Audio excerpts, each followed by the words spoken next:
Today I'm going to be talking about a title that kind of snuck up on me. Tales from the Borderlands. Now this is not the first Telltale game that I reviewed on the channel.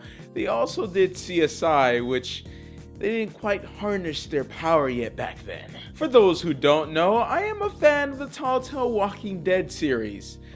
You know, one of my favorite games. Might have made me cry. Just a little bit of manly tears running down my cheek. Just one tear running down my cheek.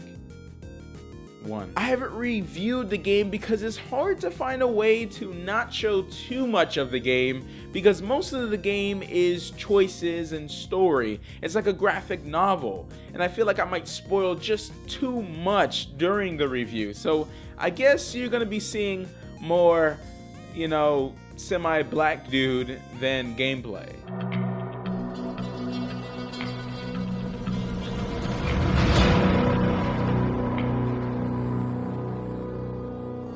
I thought Borderlands was going to be more of the same, you know, story driven by the choices you make and you see them play out throughout the game. I was never into the Borderlands games or story. I usually just pick them up to hang out with some friends and shoot people in the face. So I'm by no means a super true fan at all. So I did not expect to enjoy this game as much as I did. It's a Telltale game, so you expect, you know, some decent quality. You expect it to at least be enjoyable, but it's only the first episode. It's the prologue.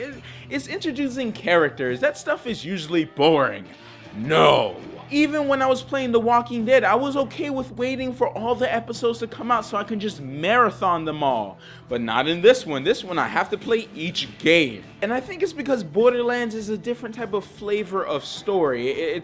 The Walking Dead was pretty much just like the shows, where it was tense and there was cliffhangers and people die, and you know, I mean, I'm pretty sure there's gonna be stuff like that in this one, but it's done in the very, I don't know, it does take some flavor from the games, from the Borderlands games, but it does give it its own, I guess, structure. Obviously, I'm just saying words and just waving my hands across the screen. I don't want to spoil the story for you. I want you to experience it for yourself. But for the people who know the Borderlands lore, you start as a character called Reese. He's a Hyperion employee, which has like a two-faced thing going on. He's been sucking up and working hard just to get this promotion.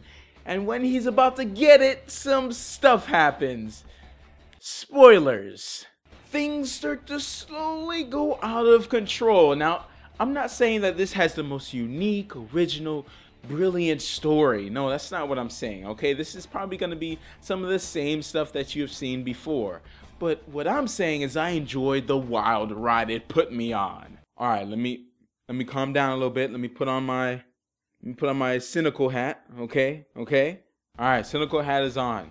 Okay. So it's the same old animation problems as the old games, where, you know, characters make some weird faces every once in a while. It's not the most beautiful thing to look at sometimes. Sometimes the animations is a little janky. The gameplay is very similar to all the Telltale games in the past. You know, it's a graphic novel with some point and click elements, but nothing too crazy like Monkey's Island, where it requires you to search and search throughout the whole city for hours and hours, and you will get stuck. And if you rather just go outside on a hot summer day and pour syrup around you and feel all sticky and nasty, and you just want to take a bath. You just want to take a bath. So you still get the timed dialogue choices, but in Borderlands it feels like every choice you make matters now.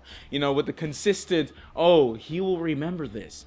Oh, she will remember this. I will remember this. You're like, even in combat, you have to choose which enemy to fight first or which weapon mods to use, and then your cutscene plays out differently. It's dynamically satisfying, adding just a little bit of depth to give the illusion that you're not on some on-rails story set path depending on your choices, but in fact, you're going off the rails.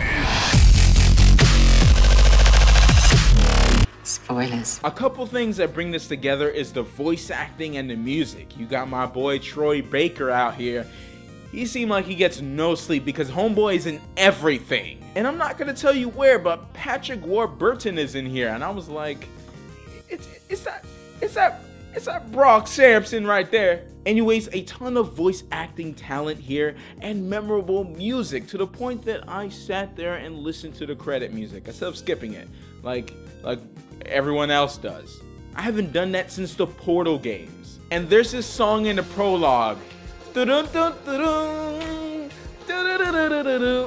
Oh man, that just hits the spot just right. Just like the others, Borderlands is a episodic adventure, and the first episode is $5, and with 3 hours of playtime and even more if you want to redo the story over and over again until you make the right choices that you're comfortable with. Listen, I can't speak for episode 2 or 3 or anything that comes after 1.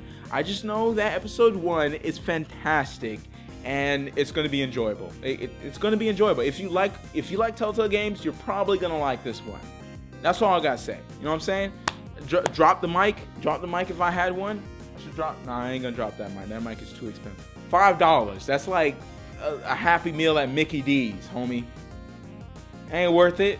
All that fat and nastiness going inside your mouth from McDonald's, man. No. Play something that has some meat to it.